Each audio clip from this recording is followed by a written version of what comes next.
The final episode of Dragon Ball Daima is out. The latest installment of the Dragon Ball franchise has ended. I can already tell this is going to be a controversial entry going forward into the future, as we are all left with more questions than answers. The episode begins when we left off, as Super Saiyan 4 adult Goku awakens and begins his match against Gomah, drawing attention away while Piccolo gets ready to strike Gomah in the back of the head 3 times in order to pop out the evil third eye. It's a great fight with fun animation, although I will say that the way Super Saiyan 4 Goku moved in child form was a little more interesting and more animalistic. At some point, Gomah summons his staff, which fires a barrage of ki balls that look like caviar. There's some amazing camera work here, as Goku dodges and weaves away from them, clearly getting worn out, but Gomah doesn't really stand a chance. The Demon King isn't skilled. It's the evil third eye doing all the work. Imagine what it would be like if someone with Goku's abilities, or at least the human Z fighters, got a hold of it. The use of CGI backgrounds is great, and it really gives the fight a new dimension. Something to be expected since Wit Studios worked on this project. Gomah uses telekinesis to trap Goku inside rocks, similarly to Piccolo in Superhero vs. Gamma 2.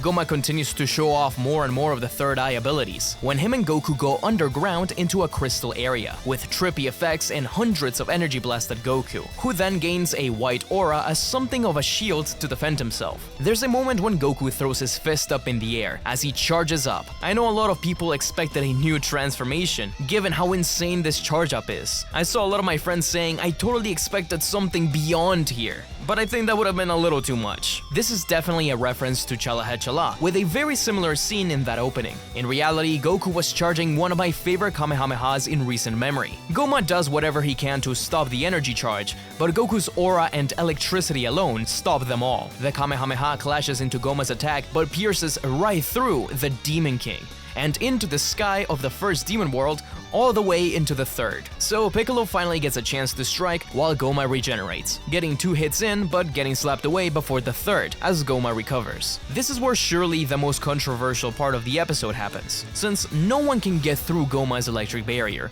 except for Majin Ku, who happened to be around the area, and he is the one to knock the third eye out of Gomah. Having watched the episode a few times now, I wasn't sure how I felt about it at first. I wasn't a big fan of the idea the first time I watched it, but on repeat viewings, especially with how Ku is handled after the fight, I think it's okay. Still, it's hard not to admit that it's a little abrupt. I know a lot of us were expecting a fusion because of the fusion bugs, which were set up early on the show. So not getting something like that is a little disappointing. Daima feels like a show about subverting expectations in a lot of ways, as every prediction people had been slashed away. This isn't necessarily a good or bad thing, but it's a little disappointing not to have gotten that payoff. As Gomah returns to normal, everyone is perplexed by who defeated him, and it's almost as if Ku is talking directly to the audience, asking, "What? Why couldn't I be the one to finish things off?" Which, sure, fair enough. I do think Ku and Du were highlights of the show, so I'm glad they both got moments in the final fight. Glorio squashes the evil third eye so it can never be used again. But as we'll see later on, this isn't the end of the story here. It's nice to see everyone celebrate, even if Vegeta and Piccolo seem legitimately annoyed at how things ended. Degasu and Gomah are sentenced to 100 years trapped inside a bottle by Marva. Though when Gomah says that in reality he has a good heart, Piccolo reduces his sentence to 99 years,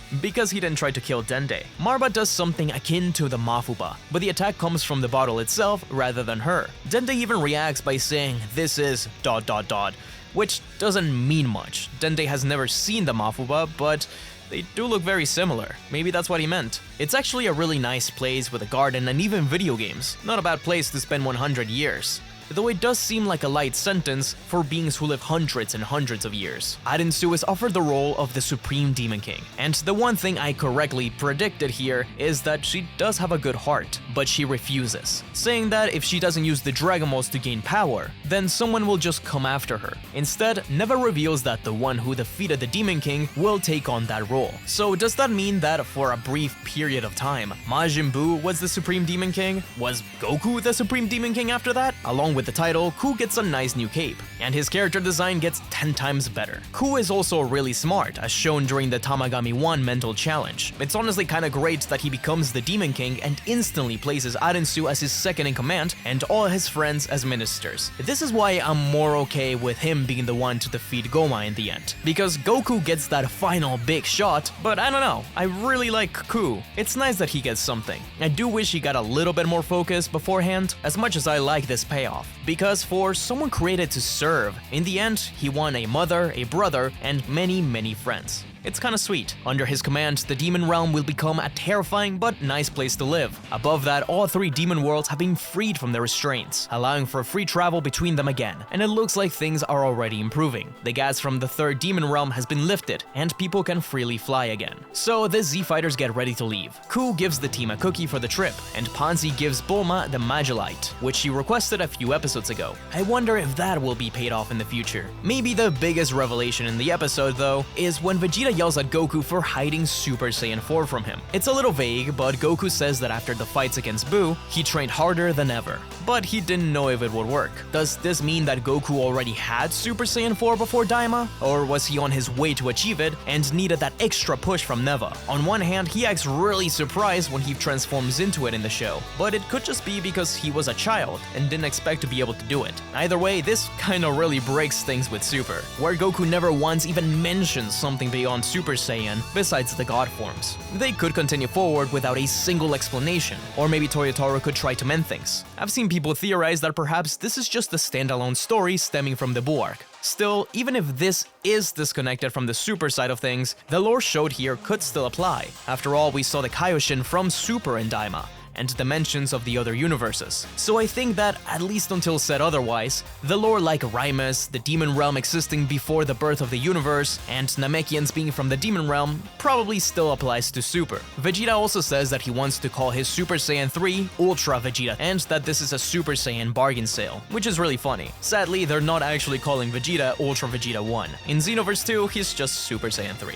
Neva asked Dende and Piccolo if they would like to live there in the demon realm, but they have their duties on Earth. Dende will extend the offer to the Namekians who have been displaced since they lost Namek. I think he means Planet Namek in the Demon Realm, since the Namekians in New Planet Namek aren't necessarily nomads. They have a new home, but there are other Namekians spread around the universe since fleeing from the Demon Realm, like Monaito and the other Namekians who lived on planet Serial. Surely there could be more Namekians out there, but it's vague enough that he could just mean the ones on New Namek. Goku promises to save the Demon Realm if things get hairy again, and the credits roll, as we get shots of our heroes once again grown up. Sadly, no cameo from Gohan and Videl, which is a little disappointing. I would have liked to see their classmates' reactions when they were turned into kids, and then back into adults, assuming they were at school when that happened. Surprisingly, one of the best animated moments in the series is the post-credit scene, where Goku and his friends go back to the store where they got the bugs. Bulma buys all the beauty bugs, while Goku wants the healing ones. Hopefully he got a new fusion bug as well. I'm sure that whatever happens next in the future, these will probably come up in some way. The real revelation comes when Ponzi discovers not one, but 2 whole evil third eyes. Apparently, this shopkeeper was the one to sell it to the Demon King long ago, but she was never able to sell another one. I wonder if this is setting up for anything. Will they ever bring this back up? Will they destroy them so they're never used again, or keep it? The fact that this scene is animated so well makes me wonder if there's more to it. Is this teasing at something to come? I personally doubt that it's anything like that. I'm sure more things will come, but I don't think this is from a movie or something. But I will give credit to those that pointed out that we don't actually see the heroes make it to Earth, and the last time we checked, Warp-sama was still turned off. Perhaps we will revisit this story in the future, because it kind of felt like a season 1 rather than just a story on its own. I think what's more likely is that we will see these characters in future stories, whatever shape that will take. I am a little worried that we won't go forward into the future and the end of Z, especially with Toriyama gone, rest in peace. I wonder if the rights holders feel it necessary to just continue making stories in the years before the end of the manga, rather than moving forward. Only time will tell, but it's been a while. Dragon Ball Daima wasn't perfect, but it had a lot of heart, and a lot of Toriyama's DNA in it. His humor, his action, his style, it's all over this thing.